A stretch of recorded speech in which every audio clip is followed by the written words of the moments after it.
civilização.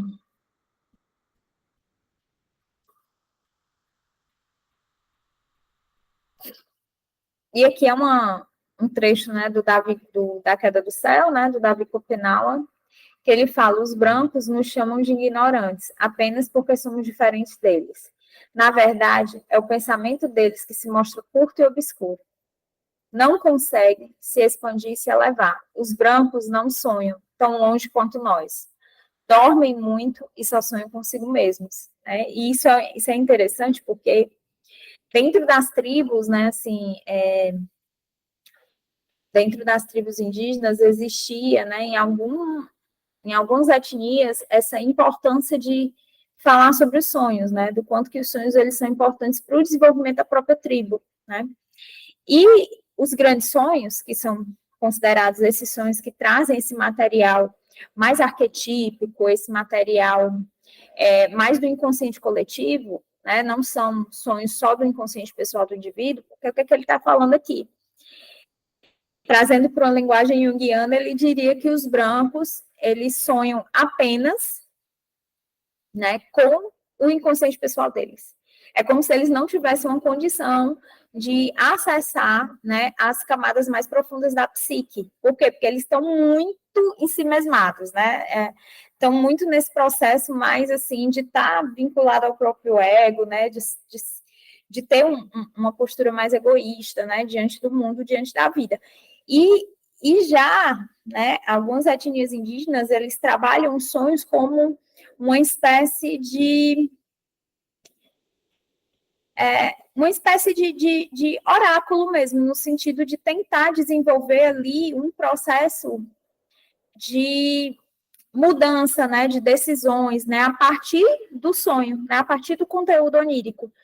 E os grandes sonhos, né, são sempre sonhos que falam sobre a coletividade, né, fala também sobre esses aspectos mais arquetípicos, né, do inconsciente coletivo. Mas é como se, por conta dessa vivência mais próxima com as raízes, né, mais próxima com a ancestralidade, fosse conferindo ao indivíduo uma capacidade de ter sonhos mais voltados para essa ideia de coletividade.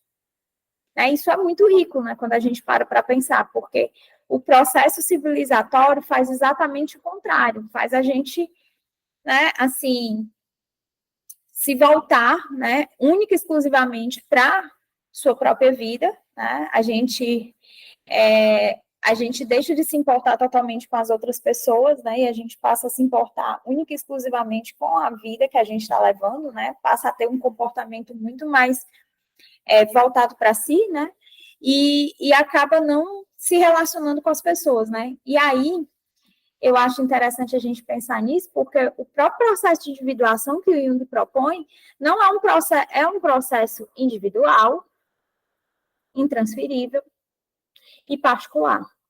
Mas ele não acontece você separado da civilização, ele acontece com você dentro do olho do furacão, né? Até porque se individuar no alto da montanha é muito mais fácil, né? Eu vou lá e tal, nossa, estou aqui no mosteiro budista, me individuei. A partir do momento que você volta para o trânsito, para a vida cotidiana, para os boletos para pagar, né? A gente começa a perceber o quanto que, enfim, a gente não está tão individuado assim, né? Então, é um processo que a gente vai avançando a partir do momento que a gente também reconhece a importância da ancestralidade na nossa vida. E aqui falando um pouco sobre o hibridismo da consciência, né, o Stuart Hall, isso aqui é um livro dele sobre a identidade cultural e a pós-modernidade, ele vai falar que a crise, né, da identidade é vista como parte de um processo mais amplo de mudança, que está se deslocando às estruturas do processo centrais da sociedade moderna, abalando os quadros de referência que davam aos indivíduos uma ancoragem estável no mundo social. Olha que interessante, né? Olha o quanto que a gente se desloca dessas estruturas, né, que são tão importantes, que são tão basilares, e são essas estruturas que nos dão, de certa forma, ancoragem, né, e estabilidade para viver o mundo social contemporâneo. Por isso que a experiência, né, ritualística, né, ela é tão importante para o processo de qualquer indivíduo, né? Então, assim, quando chega uma pessoa para um atendimento psicoterápico, a fé dela numa religião específica pode fazer total diferença no processo dela terapêutico. Total. A experiência dela, da espiritualidade dela faz uma diferença gigante no nível de comprometimento dela com o próprio processo terapêutico, como também no processo de cura desse paciente. Né? Então, assim, essas ancoragens, muitas vezes, elas nos ajudam a enfrentar esse mundo contemporâneo moderno. Né? Porque é quase como se a gente sentisse que ali existe algo que nos liga a algo muito mais profundo e muito mais forte do que só a nossa consciência. Né? E aqui falando um pouco sobre o hibridismo das personalidades. Né? Esse processo produz o sujeito moderno, contextualizando como não tendo uma identidade fixa, essencial ou permanente. A identidade torna-se uma celebração móvel, formada e transformada continuamente em relação às formas pelas quais somos representados ou interpelados nos sistemas culturais que nos rodeiam. E isso é muito interessante quando a gente pensa nessa questão desse hibridismo, né? Porque, veja bem, existe, sim, uma movimentação identitária, né? Pessoas que, cada dia que passa, a gente recebe mais na clínica pessoas que estão passando por um processo de mudança, né? De identidade, seja ela relacionada à sexualidade, né? Seja uma mudança relacionada a nível de trabalho, né? O quanto que a nossa identidade, ela flutua, né? Ela não é fixa, né? E, ok, né? Assim, eu não acho que isso seja tanto um problema, né? A identidade, ela não ser totalmente fixa. Eu acredito que o problema é exatamente a gente não se sentir, não é preso, mas pertencente a algo, né? Que nos dê uma base. Né? Então, é mais assim, nesse sentido que eu penso. Não necessariamente você precisa ter total clareza de quem você é, que você pertence a um grupo X, que a forma que você vivencia sua sexualidade é Y, e que está tudo certo. E que isso não pode mudar. Lógico que isso pode mudar, até porque a gente está mudando o tempo todo. Né? Mas a partir do momento que eu não me sinto parte de nada, isso também me deixa muito solto.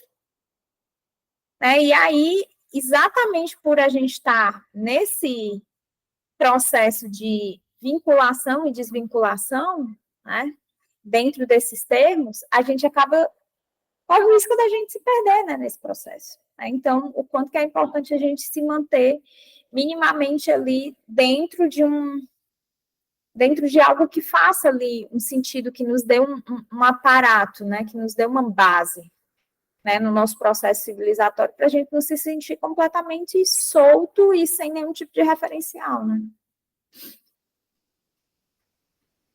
O sujeito assume identidades diferentes em diferentes momentos, identidades que não são unificadas ao redor de um eu coerente.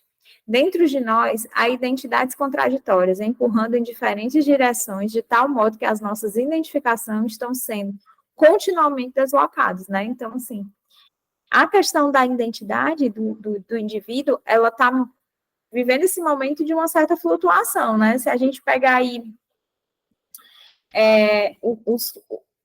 os teóricos que falam muito sobre a modernidade, seja o Bauman, seja o Lipovetsky, né? Fala muito sobre essa questão da modernidade, do quanto que a modernidade ela traz essa ideia de uma certa liquidez, né, nessa questão das identidades, e o quanto que não ter essas identidades de certa forma unificadas faz com que o indivíduo se sinta solto, né? E o quanto que esse processo, ele é um processo que a gente tem que tomar muito cuidado, né?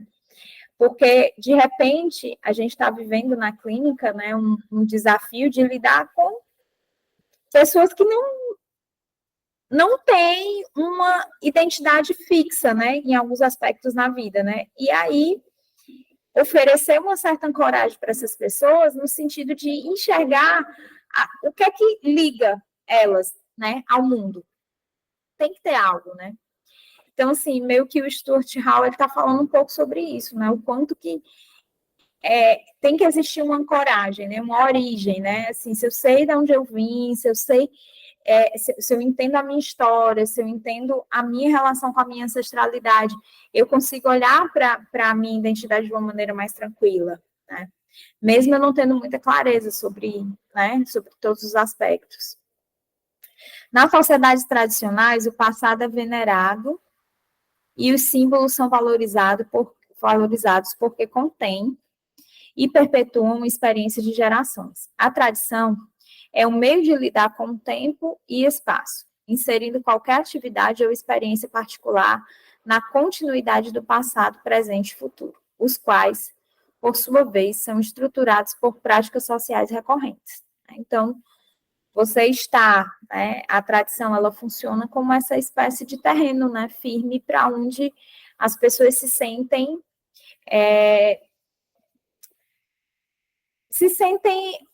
mais pertencentes, né? Então, assim, gente, aqui não significa dizer, né, que existem estruturas tradicionais que são extremamente, que defendem algo que é extremamente doentio, né, do ponto de vista psicológico para o sujeito.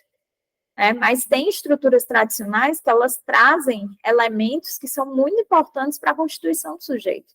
Né? Então, o quanto que a gente tem que estar de olho, né, percebendo essas nuances de uma maneira para ajudar esse indivíduo que chega até nós, né, precisando de ajuda no processo terapêutico, né. E aqui falando um pouco do Jordan Peterson, né, ele vai falar